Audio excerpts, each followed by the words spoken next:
The official Nintendo Switch 2 reveal finally happened last week, and while the trailer itself was rather short and unremarkable, there were still a couple of interesting tidbits to take away from it. One of the most intriguing parts of the trailer came towards the very end, where we were treated to a couple of seconds of what is presumably the next Mario Kart game. The internet has been pouring over the couple seconds of footage we got here, with many fixated on Donkey Kong's new look and the possibility of us getting 24-person races this time around. But today I want to instead take a different angle, because I think this trailer might lead credence to what has been a long theorized idea in the Mario Kart community. The next Mario Kart game might finally be going open world. Let's talk about it. Alright, so right off the bat, obviously this video is all speculation. Like I said, we got like 10 seconds of footage from this game, so of course there's no way to get actual confirmation that this next game in the series is going to be open world. But if you look at the track that was on display in the trailer, I think there might just be an inkling of a hint of the game's direction. That desert track that is shown in the video looks massive. It's not so much the track itself that I'm referring to, but if you look at the surrounding landscape in the trailer, you see what looks to be an extremely detailed and fleshed out area. I mean, look at this shot specifically. You have the racetrack itself taking you past this Yoshi diner location, but in the background you have these giant landmarks and other smaller roads branching off into various different directions. Of course, this could all just be set dressing and scenery in the background to make the area appear more alive, a concept that the Mario Kart series has been utilizing for years. But what if this time around, it's more than that? What if this desert area is actually one of several giant locales in the game that you can free roam around in? Then, when you want to participate in more traditional races, you pull up to certain areas that trigger that race, this Yoshi's Diner location being one of them.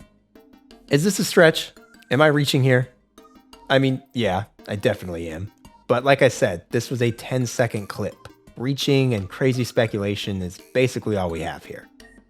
But more so than the actual trailer footage itself, I believe that taking the Mario Kart series in this direction just makes too much sense at this point, and is the natural progression for Nintendo to follow with the franchise. Mario Kart 8 Deluxe feels like the grand finale of the traditional Mario Kart formula. Assuming you've purchased the DLC, that game has almost 100 tracks and over 40 racers to choose from. I don't see how the next game in the franchise could possibly top that without doing something drastically different. It's similar to the issue that the Super Smash Bros. Series is facing with how massive of a game Super Smash Bros. Ultimate is. How do you top an installment that literally feels too big to top?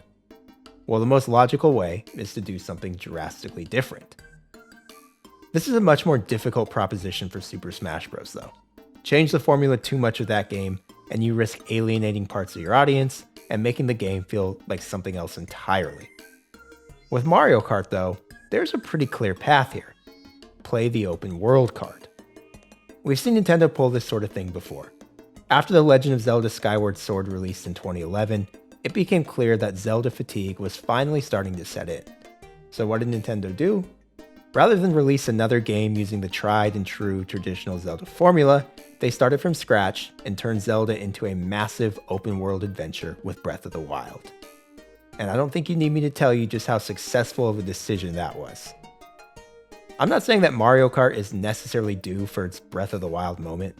Like I said, the Zelda franchise was in a bit of a rut when they decided to make the transition to open world, and all you have to do is look at the absurd sales numbers for Mario Kart 8 Deluxe to determine that the series is basically in the exact opposite position.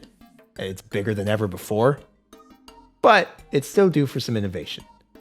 Like I said, it feels like Mario Kart 8 has officially tapped the traditional Mario Kart formula dry, and to really excite fans of the series, we're going to have to see something different in the next iteration.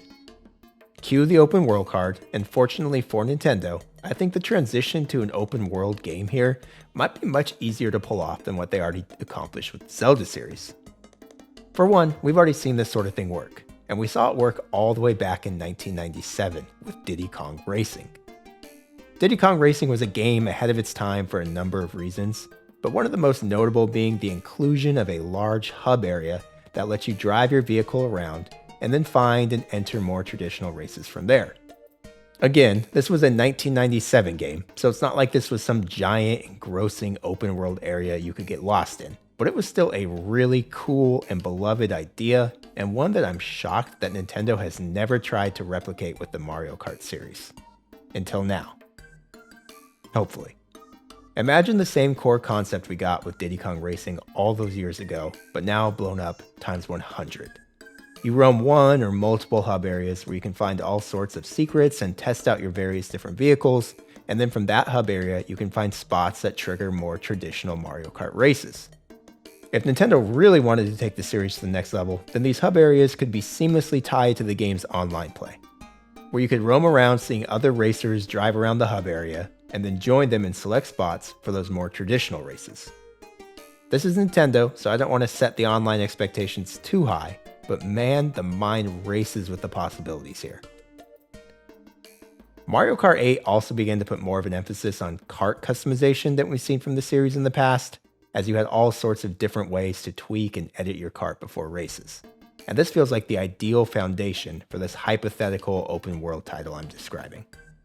A massive game like this one is going to need all sorts of different unlocks to keep the player busy, and finding different parts to tweak your kart is the perfect way to handle this. Maybe certain kart parts are hidden and difficult to reach places in the overworld, or maybe some are won in competitive tournament-style races with other players. Again, there are a ton of possibilities here. And then once you've finally gotten your hands on that super rare part you've been trying to win forever, being able to equip your kart with it and then fly around the giant open world playground would just feel awesome. And all that isn't even beginning to touch on the cosmetic aspect of things. Like I said earlier, Mario Kart 8 featured over 40 different characters. Bringing back that many characters and then giving players the ability to change the appearance of their vehicles would provide hundreds of unlockables that could keep players coming back to this open world Mario Kart for years to come. Anyway, I could be way off base on all this. Like I said, we've received less than 10 seconds of footage of this unannounced Mario Kart game, so who knows which direction they're going to take it. But what I do know is that the traditional Mario Kart formula that we have known and loved for decades seems to have hit its peak with Mario Kart 8 Deluxe. Nintendo has shown many times before that they're not afraid to innovate and make drastic changes to their core franchises, and now seems like the perfect time to do that with the Mario Kart series. Let me know what you guys think in the comments below. Am I onto something here? Or is this just crazy speculation from someone who is dying to see something new from the Mario Kart franchise? And as always, thanks everyone for watching.